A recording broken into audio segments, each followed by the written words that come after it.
YouTube channel. We're going to be having conversations with a number of different people that are doing decolonizing work. And today we have Chris, Anjana, and Tony. Can I ask you to just introduce yourselves briefly? Chris, do you want to go first? Shall I go first? Oh, thank you. So I'm Chris Lloyd. I'm a senior lecturer in English literature at the University of Hertfordshire. My research is mainly on US culture and issues of race in that, but I'm also part of the EDI team in the School of Humanities and take part in the BAME Student Success Working Group across the wider university. Brilliant, thank you. Anjana? I'm Anjana Ragavan. I'm senior lecturer in sociology at Sheffield Hallam University. My work is kind of around decolonial and queer feminisms. I'm interested in the kind of various ways in which feminist movements and practices deploy decoloniality across different levels, whether they be kind of intellectual, personal, political, institutional.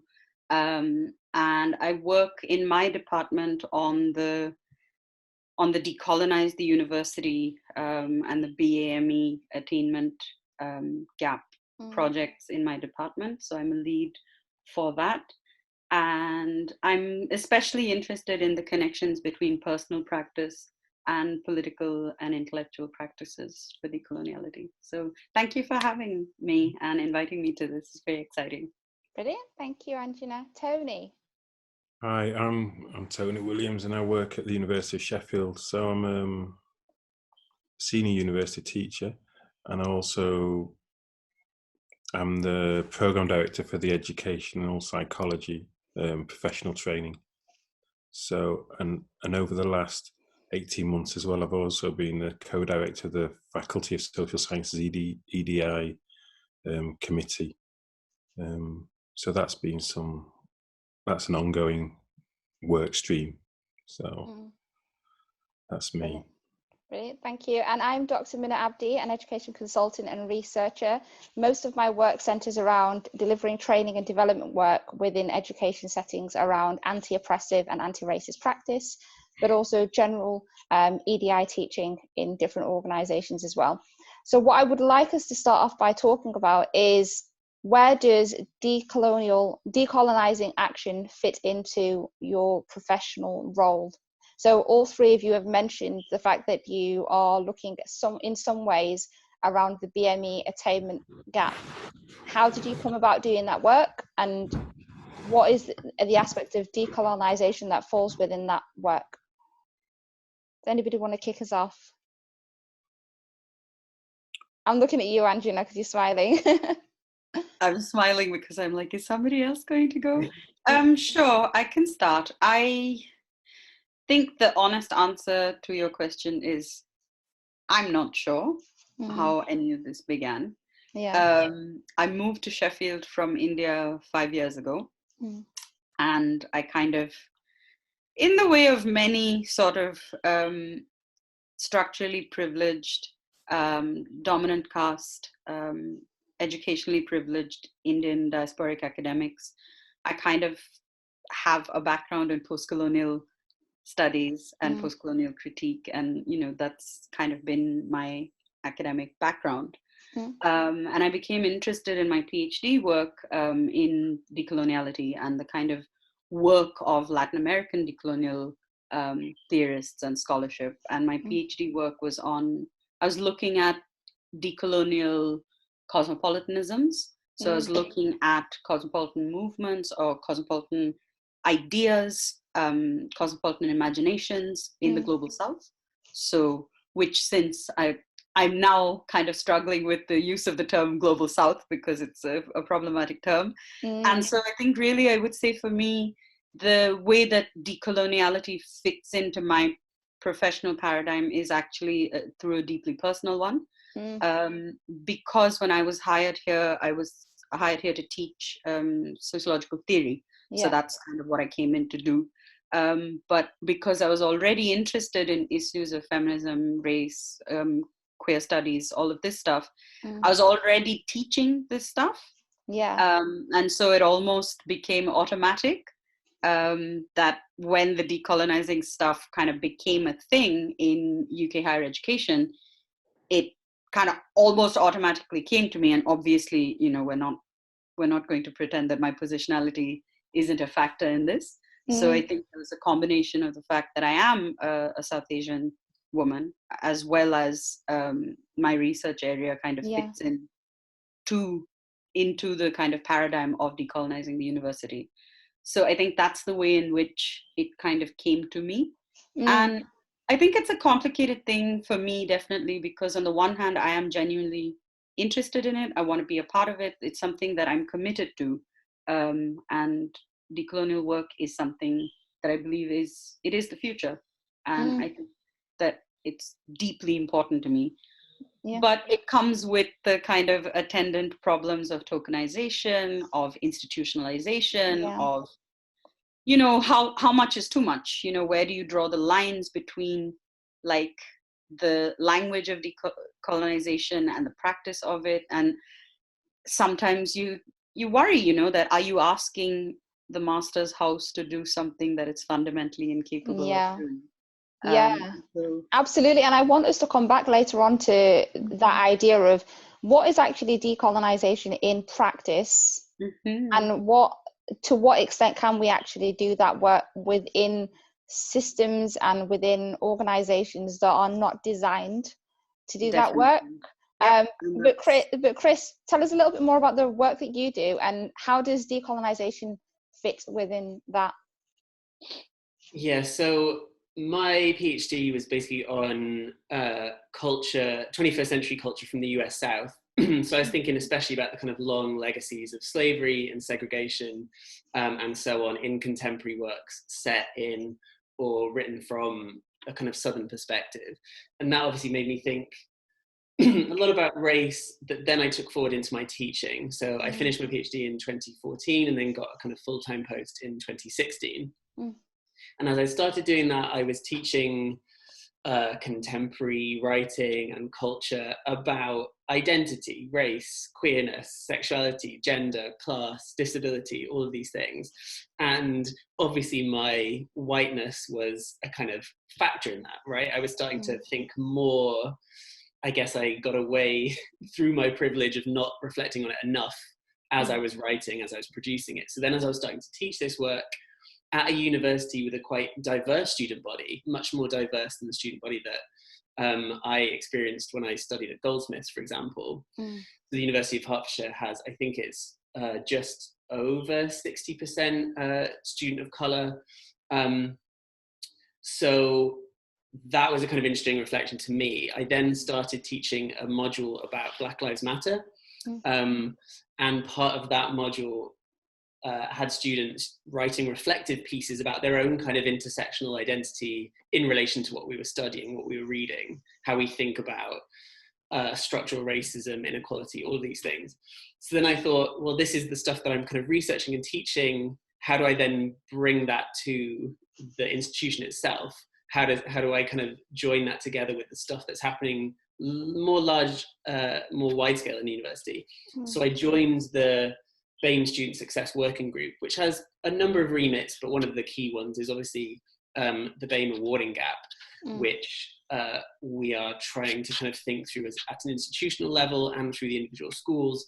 But yeah, basically I was trying to find ways of joining those things together. So how the research I did into race, how does that then line up with the things I do in a classroom? How can we transform even what a literature education is, right? Because obviously English literature is quite, well, there are ideas of English literature as being traditional, as being canonized, right? There's various kind of ways in which that subject has been sedimented.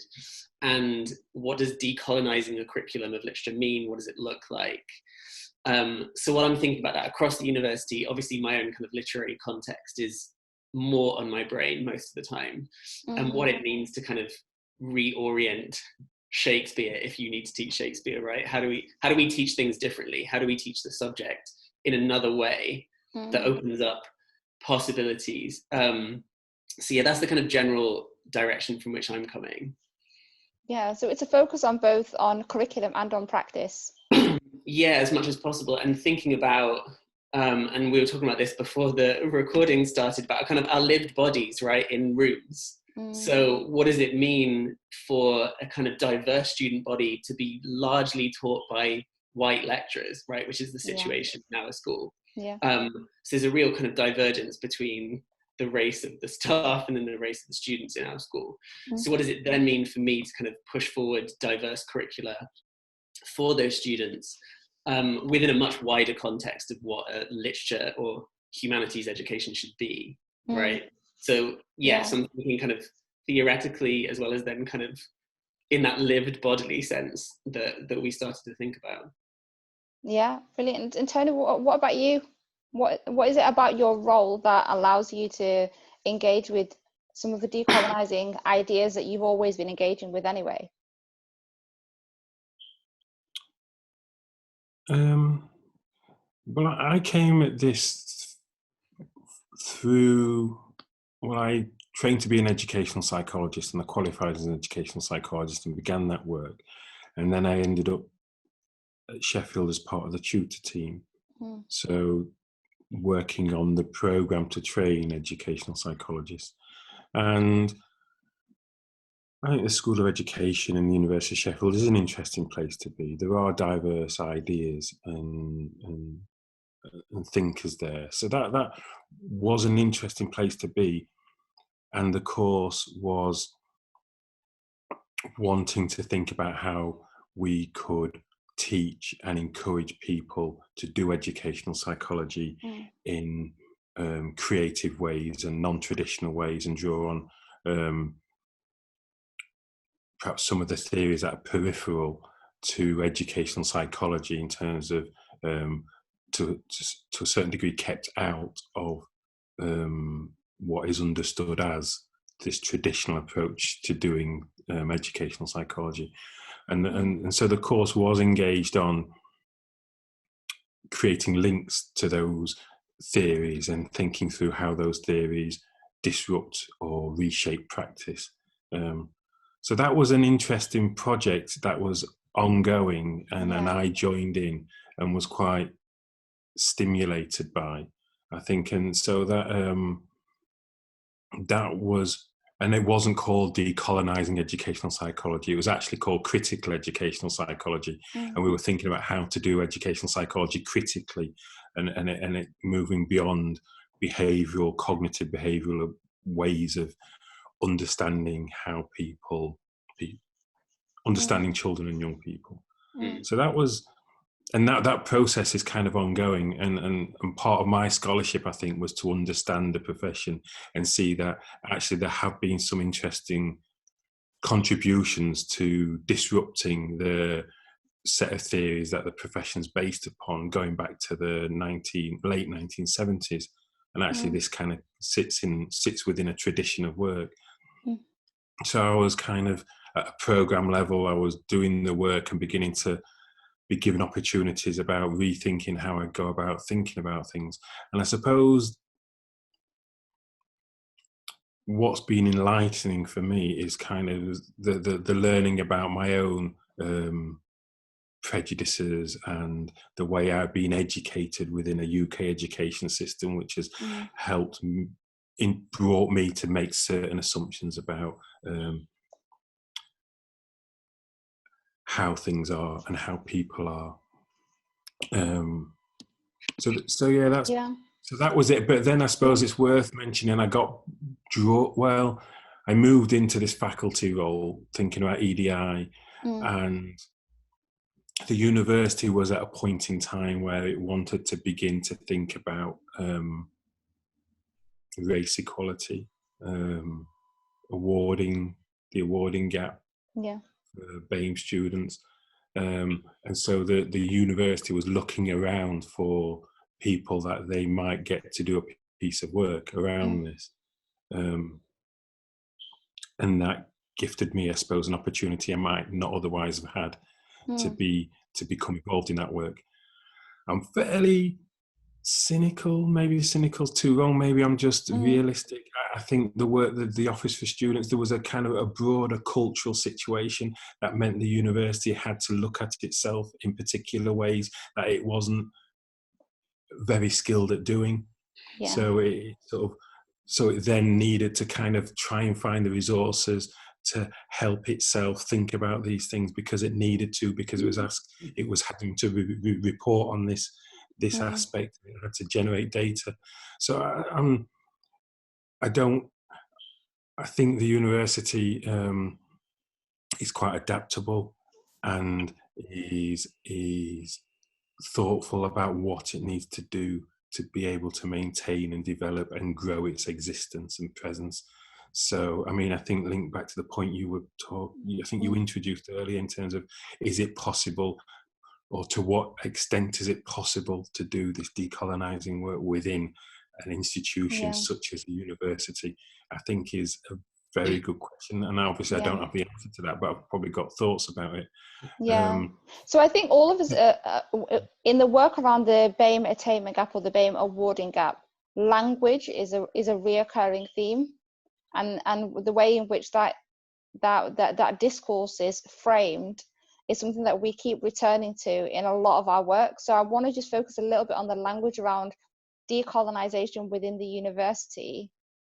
Do you think the language that's used and the practices of decolonization that are claimed align? And I can see Anjana already giggling, because I think we're on the same page with this. But for me, for example, I get the impression that it's become a trendy term to use decolonization, especially when it's referenced alongside looking at the BAME awarding gap. But some of the work that seems to be happening within universities, for me, is more diversification than decolonization. So what I'd like the three of you to do is just give me some sort of understanding or a definition of what decolonization actually is, for those that may be watching this and not know. So Anjana, since your research area is on decoloniality, do you want to start us off with a possible definition? Not really, because I think part of the problem that I have, certainly in a disciplinary sense, is I don't know about definitions. I understand that they're useful and necessary to a certain degree, but I think that the work that decoloniality is means that it has to be diversely understood and diversely framed depending on the context that you are working with. Yes, right. Absolutely. So for me, if decoloniality is something that is being practiced, and it surely must only exist if it is being practiced, I think that it's okay. I think that if you are not practicing it at multiple levels, allowing for the fact that one level might dominate at any one given time, I think that having a singular definition for it is incredibly problematic.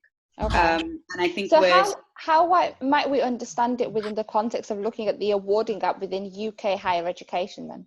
This is it. I think what we actually need to do is look at the particular structures of coloniality as they impact on the specific areas that we're talking about. So I think in terms of the awarding gap, for example, I think we're looking at very particular structures of racism, right? We're looking at, kind of infancy to adulthood structures of racism that run through the very fabric of the socio-cultural, political, economic, educational, intimate realms of this country and of its culture.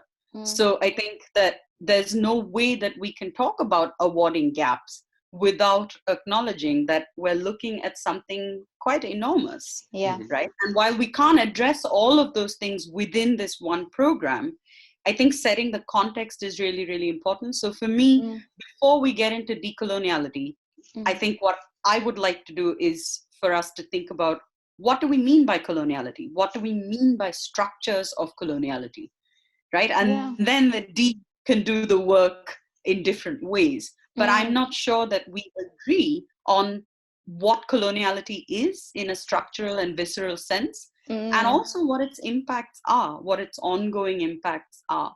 So for me, that's the question that I would like to begin from, if that makes sense. Yeah, sorry, go on, Chris. No, I was just going to say that I think that's exactly what I have seen kind of come up against, talking about it with staff members, other people, that even theorizing colonialism proves impossible, when I thought, wait, I thought we'd already decided, like I thought we already knew what this was. I thought we already understood what empire was. Clearly I was naive in that fact. But there's a sense in which even talking about empire or the legacies of empire still isn't something that is talked about on a kind of national scale, let alone an educational scale.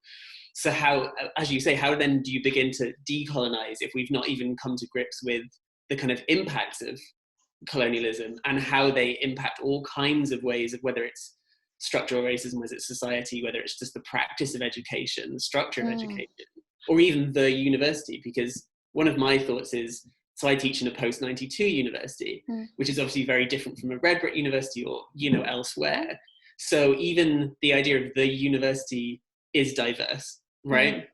And there is no one structure that we can call the university. So how do we begin to have one model to undo some of that stuff, right? It's quite easy to say, oh, hey, let's point to the statue of Cecil Rhodes and say, tear that down.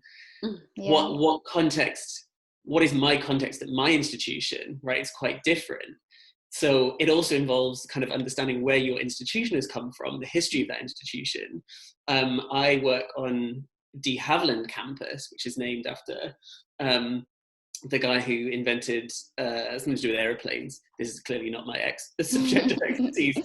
But even that, I was kind of thinking about that. I'm like, well, like warfare is kind of at the heart of this campus is named, right? Like we've got this big turbo engine in the entrance of the campus, which I think, wait, this is about planes and war and violence. So I'm like, we have to think about all these very particular instances of what we're doing when we talk about decoloniality or decolonialism, as well as then the much bigger, broader structures, which are historical, which are national and international. So how do you move between those scales, right? Between what am I teaching today in this 2-hour class versus what does it mean to work for a university that was built on the profits of colonialism, right? For instance. So how do you move between those things? How do you scale up and down? It's one of the big questions I think I have. Yeah, and I think there's something about having to make change at different layers, like Anjana said. And if we look at it with the BME attainment gap, for example, the awarding gap, there is an institutional onus on that particular piece of work. And that is looking for tangible changes. Can we do anything to decrease or reduce that particular awarding gap, because it's affecting the university's economy, it's affecting student satisfaction, etc. What is the onus for institutions to get on board with doing meaningful decolonizing work? That's the question. Is there an onus for them to do that? I think the best you can, the best you can expect, or my thoughts are the best you can expect on the university doing that work is the university providing some space for that work, for those that want to do that work, to be able to do that work. And perhaps best case scenario, be able to do that work and be paid by the institution to do that work. I was going to say space is good because they can always give us space, but they don't always give us money, right? And like, how do we begin to talk about like the pipeline into higher education, for example, or then out into postgrad study if we don't have bursaries for students of color? Or do you know what I mean? Like, how do you can't do any of these things without giving resources and time. Like, if staff are going to do this difficult work, they need time, they need to be paid to do that work, right? They need, if we want to bring in guest lecturers to change the way in which we teach our subject, we need to make sure they are paid, right? Like money is, for me, it's quite key because money again is tied to the structure, right? Like people high up in universities are good at saying, have this time, have this space, but not necessarily have this kind of monetary support, right? That we will put into this project. So yeah, I agree completely.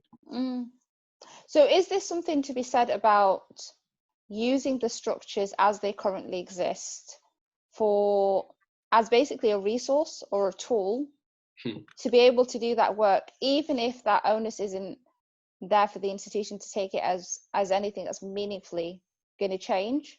So what I mean by that is, for example, if they say we're going to do work around decolonizing the curriculum, but there isn't really the institutional backing to do that work, but there is space and there is time available, do we take that, or do we challenge? I think that's the politics of the university. I think for me it's about taking that, but then it's about not settling for that, and it's about finding yourself onto committees, finding yourself in different types of conversations as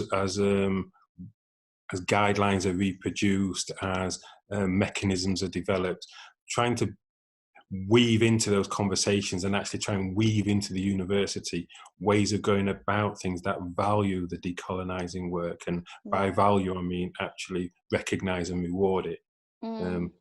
So for example, with the academic career pathway, which is how we get promoted within our university, it's embedding into that pathway recognition of that type of work being part of what can be done to develop your CV and lead towards promotion. So I think you have to take the time and space and that you've got, and then work on change. That's how the institution changes, is by looking at its policies, looking at its procedures, looking at who's on the committees, looking at representation, and trying to argue and create that more diverse representation across all areas. That's so it's painstaking and that's slightly unrewarding at times. And there's lots of resistance. There's lots of resistance within. And then the question comes back to who does that work. So, sorry. No, go on. I just wondered, so maybe, instead of asking for, and this is just a thought I'm having as I've listened to Tony say this, because I think that's really valuable. So maybe instead of kind of getting stuck on the definitions of decolonization, perhaps a different way to frame this would be, can we agree on a commitment? Right? Like, because it seems to me that the reason we ask about the definitions of decolonization, decolonial work or whatever, is so that we have a zero, that all our zeros are the same, we're all starting from the same place. So then perhaps we can translate that into, what is the commitment? Like, can we all agree on a commitment? Because it seems to me that Tony's absolutely right, that what now the HR departments in universities are calling institutional buy-in is really like, it's because we can't settle on a commitment. And now it comes to me that, like, what is decolonial work? It is a commitment to stand against oppression. It is a commitment to end oppression in its multiple forms. But if we can't commit to that in a basic ethical way, then in a way, what are we doing? Like, do you know what I mean? Like, I feel like one of the biggest challenges that I faced is in, like, as Tony just said, about the policies, about, you never get to that place because you're always doing all this other stuff because there's so much to do. And like you just pertinently asked, who does the work? But I think it's because I am not sure what the commitment is. What I am sure is, you want the attainment gap to reduce, or the awarding gap to reduce. You want this race equality charter mark, right? And you want these things, these kind of accolades, or you want these metrics, but I don't know what you're committing in an institutional sense. So if I can have an institutional commitment, then you're right, we can then plan, whether it's to do with space or it's to do with resources, it's to do with whatever. But I need to know, what is the moral commitment of the institution I'm working for? So perhaps that's a different way in which we could frame the question, rather than what is decolonization? What's the commitment? What's the commitment? Brilliant. Chris, were you going to say something?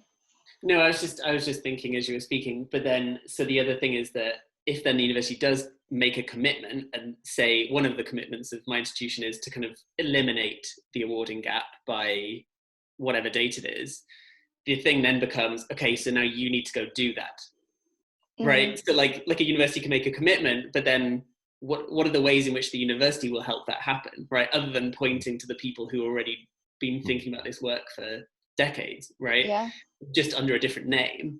So what then how do we then make that commitment a kind of a collective one, right? Which I think is what you're saying anyway. But when the institution says this is my commitment, then how do we because I know staff who are kind of on board with it, but then I also know staff who are not on board with this, right?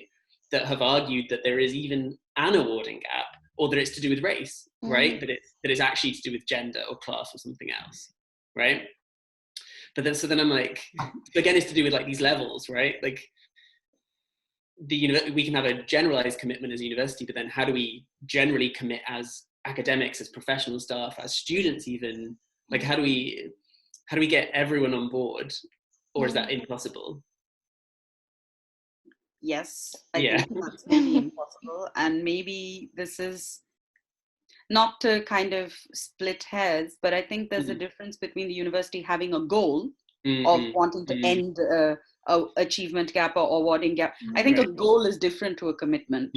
At least yeah. You know, a goal is something that you want to arrive at, that you want to achieve, but a commitment is a different creature. I think a commitment fundamentally requires more of you, and it requires more dimensions than a goal does. So to me, eliminating an awarding gap is a goal, but it's not a commitment. A commitment is something else. A commitment is something that is of a different order to a goal. So to kind of go back to the question you began with, Mona, about language. Yeah. I think this is so important, you know, like it sounds like we're splitting hairs or it sounds like we're being pedantic, but I think that the way that words are gaining traction, I actually think it's really important. It's necessary for us to pause and say, but is it a commitment? Yeah. Or is it a goal? Because they're two rather different things. Yeah. And I think there's something to be said about perception as well. And if we were just talking about the awarding gap, it could be argued that universities are just goal orientated. This isn't about a commitment to change. But it may also be argued that because they've co-opted the term decolonization, and now we're talking about decolonizing the curriculum, there is the perception that universities are now saying this is more than the awarding gap for us. We recognize that things need to change and we need to work differently, and so we're going to look at decolonizing the curriculum. That's where language becomes really useful, because then the position of the university has changed from this is not just about the goal of reducing the awarding gap, we're now saying we want to decolonize the curriculum. And I think that's where it becomes really problematic in terms of trying to challenge institutions. What do you think, Tony? What is it about making institutional change? So you said getting people onto committees and looking at policies and looking at structures. How does that reflect into also trying to get staff buy-in into doing that work? Because very often we find that the people that are pushing this forward are people that either have a research interest or it's part of their lived experience and their positionality. So there is always that personal commitment to it. How do we get buy-in from other staff, particularly staff that are in senior positions and have positions of influence? I think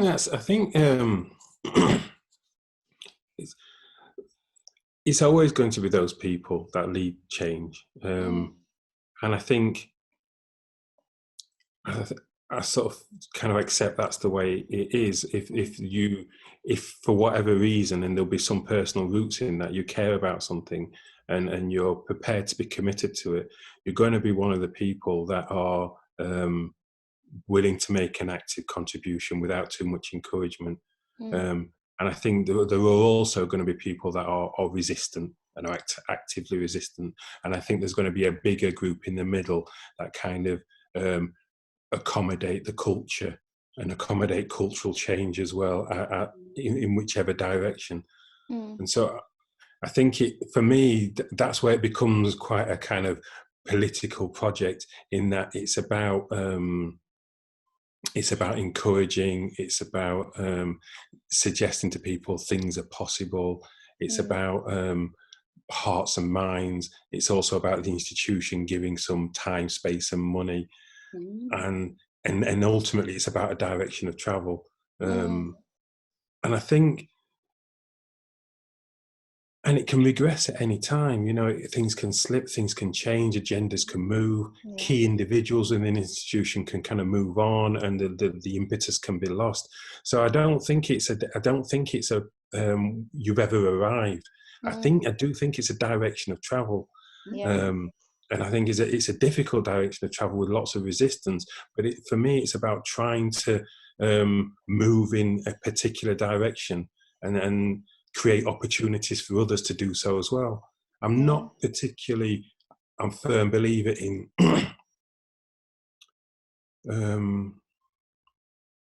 well, I think I am a fan of political correctness. I am a fan of kind of normalizing certain ways of being that are kind of inclusive and encouraging of diversity. I'm sort of a fan of that. But I'm also aware of kind of human nature and people's inclinations to resist and rubbish and sabotage, attempts at trying to there's a kind of backlash. Wherever you get political correctness, there's always a resistance to that, and there's always people thinking, "Oh, this is ridiculous," and it feels to me that has to be an ongoing conversation. And I think I think the commitment is to be willing to take part in that conversation. To think this involves me. Absolutely, and decolonization. Say to the other person, sorry, this involves me, and say to the other person, it involves you as well. Absolutely.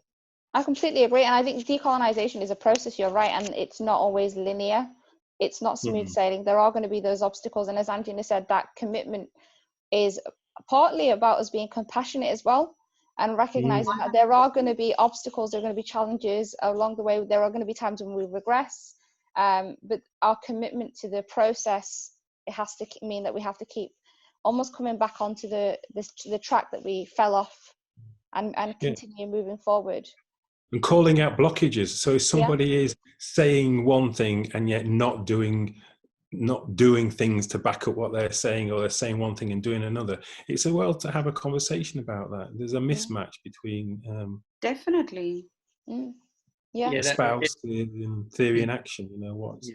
I mean, one of the things that I find difficult in a lot of these processes is that a lot of times I think when we have to grapple with so much structural and institutional kind of levels of work and language and behavior and change, I think the interpersonal stuff gets sacrificed very often. Like, we don't have time. And I really appreciate that you brought this up, Tony, because I think it's true. Like, we don't put in the time to the interpersonal dynamics of this work, where actually, like, yes, we're working at a structural level, we're working at an institutional level, but you know what? The blockages and the confusions and the fraying tempers, the sensitivity, all of that stuff is at an interpersonal level. So unless you're also tuned in to being able to have that transparency and that conversation at the interpersonal level, I think you can be stuck forever in that space, because it's almost like we have now the need to translate everything into structural vocabulary, but we're not just able to say, it's an interpersonal issue, and it needs to be spoken about at that level as well as at all these other levels. Because I think this is partly the problem with the institutional kind of label, right? Because decolonial work is also deeply personal. You are being transformed all the time as you are doing this work. So it's like, it's between the world and you. Like, you are both being transformed and transforming all the time. So I think it's really important to have that space for all of these different kinds of languages, and say that, you know what, some of this vocabulary doesn't work for this particular situation, right? It may need something else. It may need us to sit down face to face and say, you know what, this is what you've said, this is what you've done, there's a mismatch. I think there's a lot of liberation in being able to just say, this tiny thing here needs change. And we can be compassionate about that, because everyone's guilty of that. And we do rely on others to sort of flag that up sometimes, and just and trying to build compassion into those conversations, because it is difficult if you don't see something about the way you're operationalizing something and somebody else does, because they're positioned, they're not you. And then they say, well, actually, that could be different, or that could be more, we could think about that in a different sort of way. Chris, were you going to say something? No, it was just, I was thinking about like Sarah Ahmed's work, especially in the kind of living a feminist life, right? About that feminism isn't a kind of thing that you can think about, but it's like a thing that you do, right? It's like an everyday, it's like a lived everyday activity that involves the interpersonal stuff as well as the structural stuff, but also the thinking about having those conversations, that sometimes those conversations aren't easy, right? So she uses the kind of brick wall metaphor, right? Like you come up against the wall continuously. So how do you dismantle the wall, or do you kind of just walk around the wall, or do you, and when you raise a problem, you become the problem, right, for pointing out the problem. So, in the same way people say, oh, look, here's racism, the problem becomes you calling out the racism rather than the racism itself, right? So I'm very much in line with everything you're saying about, this is about conversations, but then at the same time, what happens when those conversations get stuck? What happens when, when I'm talking about whiteness, but people are hearing me say, you're white skin, as opposed to like whiteness as power, as structure, right? Versus, all these different things. So I'm completely in agreement. It's just, there's also then the difficulty of that work, of the individual conversations, which can be helpful, but they can also be, the person of color in the room becomes the one that is provoking, right? That is agitating for something, as opposed to, no, the problem is the thing I'm pointing at, rather than the person doing the pointing. And again, I go back to the idea of how do we get buy-in purely, and the reason I say that is because if you're the only person in a department that is committed to doing this work, or you're working in isolation, the interpersonal element of it is a heavy burden to carry, to constantly challenge, to constantly want to have those conversations and not educate people, because we don't have the responsibility of doing that, but trying to be compassionate at an interpersonal level, but at the same time, because of a moral obligation, wanting to do things that change structures and policies and systems as well. You need to have a collective, you need to have a support network. So how do we get our colleagues to not buy in, but how do we get our colleagues to understand the work that needs to be done, so that it's not that one individual in a department that is carrying this load? I think what Anjana said earlier about, like, this is about work about, do we stand against oppression in all of its forms, right? Do we stand against violence, against kind of discrimination, or in a kind of multitude of forms, right? Across all different kind of identity positions. And I think it'd be quite hard for someone to say, no, in that scenario, right? Like if you go and ask your colleagues, like, do you stand for oppression? I can't imagine many are going to say yes in that scenario. So maybe we do start from that kind of shared position of, do we think things could be better? Do we think that? But then it goes back to what Anjana said about what people say and what they do. If it doesn't align, then again we're in that place of how do we challenge them, but in a compassionate way.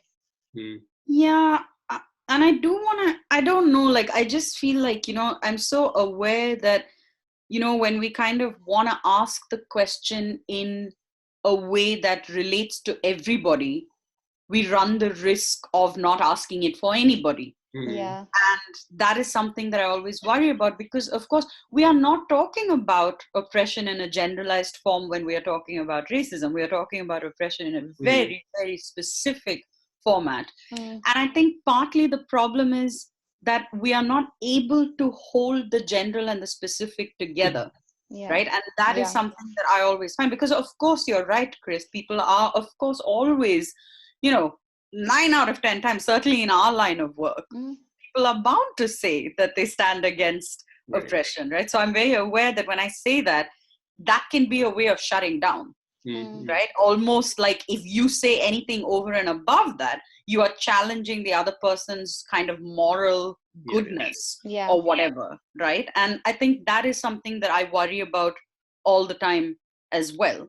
And I think, I don't know, for me, I think Tony mentioned this quite early on, where he said, well, people who want to do this work are going to want to do this work, right? So for me, a lot of this in practical terms is becoming about building that critical mass across disciplines, across spaces, right? I think the chances of me finding buy-in in a singular space, i.e. a department, a faculty, a university, or whatever, are quite low in that sense. Like, I think I have to look laterally. I have to be able to look in many directions, right?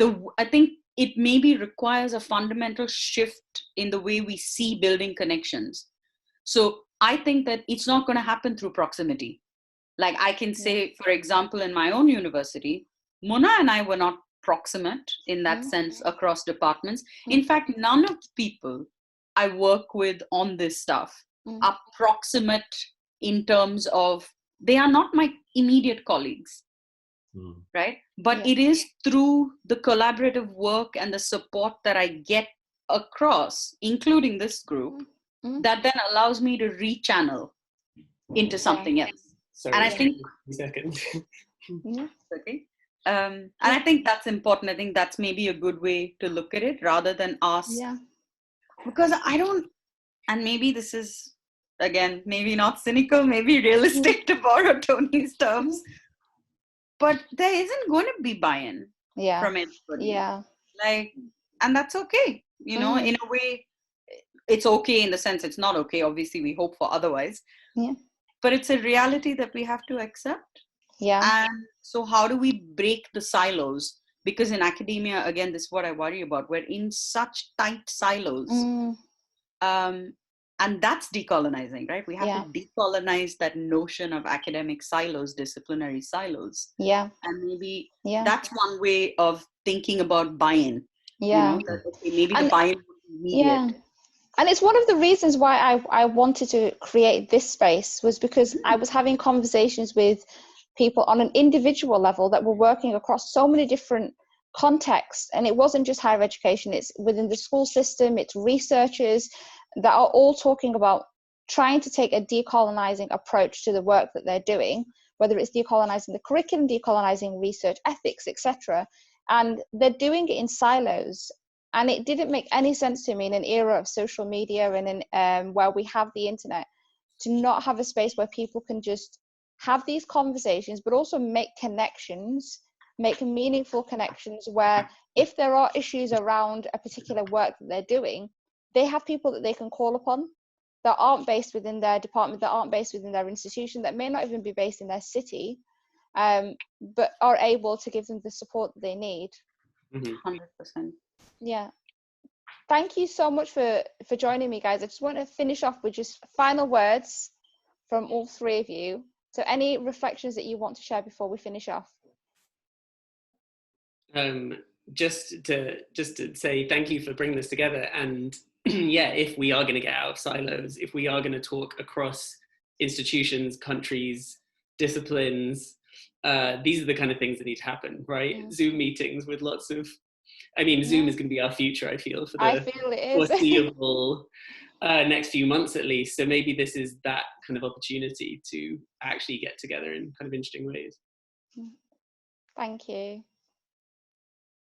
Yeah, I'll just say thanks, Muna, for creating this opportunity, because it's I suppose that is linked to the conversation, valuing the conversation enough to kind of create time for it. And then, you've been able to capture this and then inviting others into the conversation to try and grow the conversation, I think is important. And this obviously is a medium, a way of doing it. So thanks, Muna. My pleasure. And that's a really important point. This is where conversations are hopefully going to start, but carry on. And all the points that you raise, I'm sure, are going to lead to a number of other separate conversations that people are going to have. So thank you. Anjana? Yeah, just echoing the same thanks for organizing this. I haven't met either Chris or Tony, so this has been it's been great to share this kind of platform. And I think what I did want to say is that I think for me, in my experience, like, it's been really painful. It continues to be very challenging. It continues to be frustrating. But I think, like, decolonial work is at heart is about love. Like, I think it is about love and liberation. And I think that this is what keeps bringing us back. And I think it's what keeps us going. And I think that's maybe something I would like to talk about and center more. Because it's important. I think it's why we're here. And it's why we keep coming back. And we can definitely have a conversation about the place of love in decolonizing work. That can be another episode where we definitely invite you back. So hopefully there'll be more of these. Thank you for joining me from the comfort of your homes. Thank all you. In a relaxed environment. Tony, I'm glad the kids didn't interrupt. Sorry, say that again. I said I'll go and see what they're up to. Okay. Thank you all so much. I'll speak to you soon. Thank you. Bye. Take care. Bye, guys. Bye. Enjoy the rest of your day.